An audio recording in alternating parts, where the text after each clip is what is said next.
The flu season is upon us. Which type will we worry about this year? And what kind of shots will we be told to take? Remember the swine flu scare of 1976? That was the year the U.S. government told us all that swine flu could turn out to be a killer that could spread across the nation. And Washington decided that every man, woman, and child in the nation should get a shot to prevent a nationwide outbreak, a pandemic.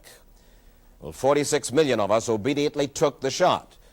And now 4,000 Americans are claiming damages from Uncle Sam amounting to $3.5 billion because of what happened when they took that shot. By far the greatest number of the claims, 2/3 of them, are for neurological damage or even death, allegedly triggered by the flu shot. We pick up the story back in 1976 when the threat posed by the swine flu virus seemed very real indeed.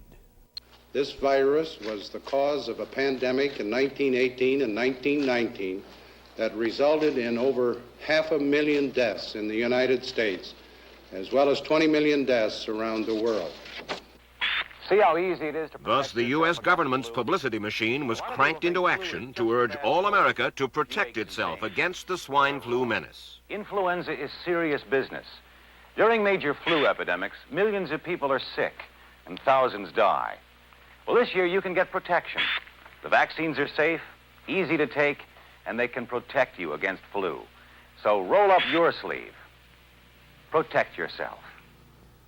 One of those who did roll up her sleeve was Judy Roberts. She was perfectly healthy, an active woman, when in November of 1976, she took her shot. 2 weeks later, she says, she began to feel a numbness starting up her legs. I joked about it at that time. I said I'll be numb to the knees by Friday if this keeps up. By the following week, I was totally paralyzed. So completely paralyzed, in fact, that they had to operate on her to enable her to breathe. And for 6 months, Judy Roberts was a quadriplegic. The diagnosis? A neurological disorder called Guillain-Barré syndrome, GBS for short. These neurological diseases are little understood. They affect people in different ways. As you can see in these home movies taken by a friend, Judy Roberts' paralysis confined her mostly to a wheelchair for over a year. But this disease can even kill. Indeed, there are 300 claims now pending from the families of GBS victims who died, allegedly as a result of the swine flu shot. In other GBS victims, the crippling effects diminish and all but disappear. But for Judy Roberts, progress back to good health has been painful and partial. Now, I noticed that your smile, Judy, is a little bit constricted. Yes, it is. Is it different from what it used to be? Very different. I have a greatly decreased mobility in my lips. And I can't drink through a straw on the right-hand side. I can't blow out birthday candles. I don't whistle anymore, for which my husband is grateful. It may be a little difficult for you to answer this question, but have you recovered as much as you are going to recover? Yes, this is it. So you will now have a legacy of braces on your legs for the rest of your life? Yes, the weakness in my hands will stay, and the leg braces will stay. So Judy Roberts and her husband have filed a claim against the U.S. government. They're asking $12 million, though they don't expect to get nearly that much. Judy, why did you take the flu shot? I'd never taken any other flu shots, but I felt like this was going to be a major epidemic. And the only way to prevent a major epidemic of a really deadly variety of flu was for everybody to be immunized. Where did this so-called deadly variety of flu, where did it first hit back in 1976? It began right here at Fort Dix in New Jersey in January of that year when a number of recruits began to complain of respiratory ailments, something like the common cold. An Army doctor here sent samples of their throat cultures to the New Jersey Public Health Lab to find out just what kind of bug was going around here. One of those samples was from a Private David Lewis who had left his sickbed to go on a forced march. Private Lewis had collapsed on that march, and his sergeant had revived him by mouth-to-mouth resuscitation. But the sergeant showed no signs of illness. A few days later, Private Lewis died. If this disease is so potentially fatal that it's going to kill a young, healthy man, a middle-aged school teacher doesn't have a prayer. The New Jersey lab identified most of those soldiers' throat cultures as the normal kind of flu virus going around that year, but they could not make out what kind of virus was in the culture from the dead soldier and from 4 others who were sick. So they sent those cultures to the Federal Center for Disease Control in Atlanta, Georgia for further study. A few days later, they got the verdict: swine flu. But that much publicized outbreak of swine flu at Fort Dix involved only Private Lewis, who died, and those 4 other soldiers who recovered completely without the swine flu shot. If I had known at that time that the boy had been in a sick bed, got up, went out on a forced march, and then collapsed and died, I would never have taken the shot. The rationale for our recommendation was not on the basis of the death of a single individual, but it was on the basis that when we do see a change in the characteristics of the influenza virus, it is a massive public health problem in this country. Dr. David Senser, then head of the CDC, the Center for Disease Control in Atlanta, is now in private industry. He devised the swine flu program, and he pushed it. You began to give flu shots to the American people in October of '76. October 1st. By that time, how many cases of swine flu around the world had been reported? There had been several reported, but none confirmed. There had been cases in Australia that were reported by the press, by the news media. There were cases in... None confirmed. Did you ever uncover any other outbreaks of swine flu anywhere in the world? No. Now, nearly everyone was to receive the shot in a public health facility where a doctor might not be present. Therefore, it was up to the CDC to come up with some kind of official consent form, giving the public all the information it needed about the swine flu shot. This form stated that the swine flu vaccine had been tested. What it didn't say was that after those tests were completed, the scientists developed another vaccine, and that was the one given to most of the 46 million who took the shot. That vaccine was called X53A. Was X53A ever field tested? I can't say. I would have to... It wasn't. I don't know. Well, I would think that you're in charge of the program. I would have to check the records. I haven't looked at this in some time. The information form, the consent form, was also supposed to warn people about any risks of serious complications following the shot. But did it? No, I had never heard of any reactions other than a sore arm, fever, this sort of thing. Judy Roberts' husband, Gene, also took the shot.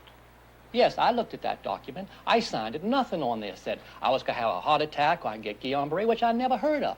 What if people from the government, from the Center for Disease Control, what if they had indeed known about it? What would be your feeling? They should have told us. Did anyone ever come to you and say, you know something, fellas? There's the possibility of neurological damage if you get into a mass immunization program? No. No one ever did? No. Do you know Michael Hatwick? Yes. Mm-hmm. Dr. Michael Hatwick directed the surveillance team for the swine flu program at the CDC. His job was to find out what possible complications could arise from taking the shot and to report his findings to those in charge. Did you know ahead of time, Dr. Hatwick, that there had been case reports of neurological disorders, neurological illness, apparently associated with the injection of influenza vaccine? Absolutely. You did? Yes. How'd you know that? By review of the literature. So you told your superiors, the men in charge of the swine flu immunization program, about the possibility of neurological disorders? Absolutely. What would you say if I told you that your superiors say that you never told them about the possibility of neurological complications? That's nonsense. I can't believe that they would say that they did not know that there were neurological illnesses associated with influenza vaccination. That simply is not true. We did know that. I've said that Dr. Hatwick had never told me of his feelings on this subject. Then he's lying. I guess you would have to make that assumption. Then why does this report from your own agency, dated July 1976, list neurological complications as a possibility? I think the consensus of the scientific community was that the evidence relating neurologic disorders to influenza immunization was such that they did not feel that this association was a real one. You didn't feel it was necessary to tell the American people that information? I think that over the years we have tried to inform the American people as fully as possible. As part of informing Americans about the swine flu threat, Dr. Sensor's CDC also helped create the advertising to get the public to take the shot.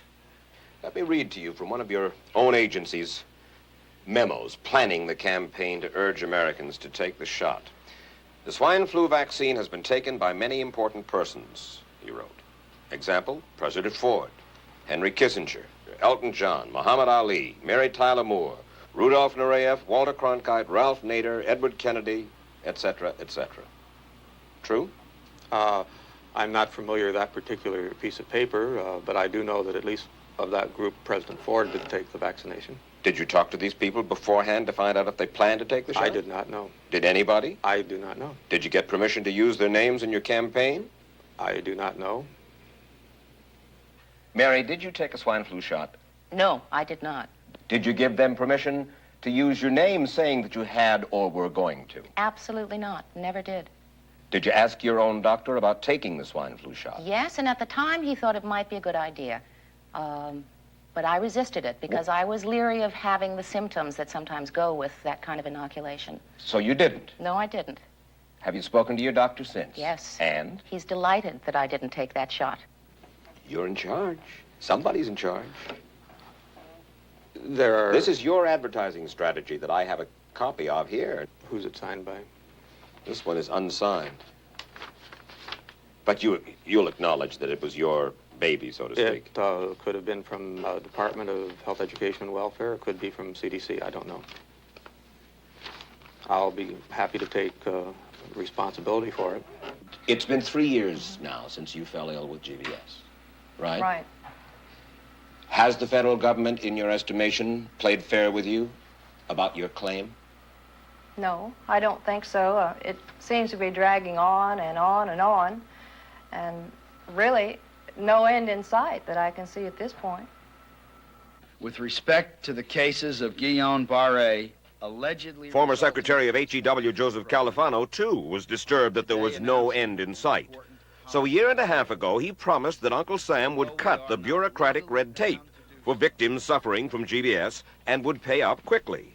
We shouldn't hold them to an impossible or too difficult standard of proving that they were hurt. Even if we pay a few people a few $1,000s that might not have deserved it, I think justice requires that we promptly pay those people who do deserve it. Who's making the decision to be so hard-nosed about settling? Well, I assume the Justice Department is. Griffin Bell before he left? Well, the Justice Department agreed to the statement I made. It was cleared word for word with the lawyers in the Justice Department by my HEW lawyers. And that statement said, in effect? That statement said that we should pay Guillain-Barré claims without regard to whether the federal government was negligent if they resulted from the swine flu shot. I think the government knows it's wrong. If it drags out long enough, that people will just give up. Let it go. I am a little more adamant in my thoughts than my wife is because I told Judy to take the shot. She wasn't going to take it, and she never had shots. And I'm mad with my government because they knew the facts, but they didn't release those facts because if they had released them, the people wouldn't have taken.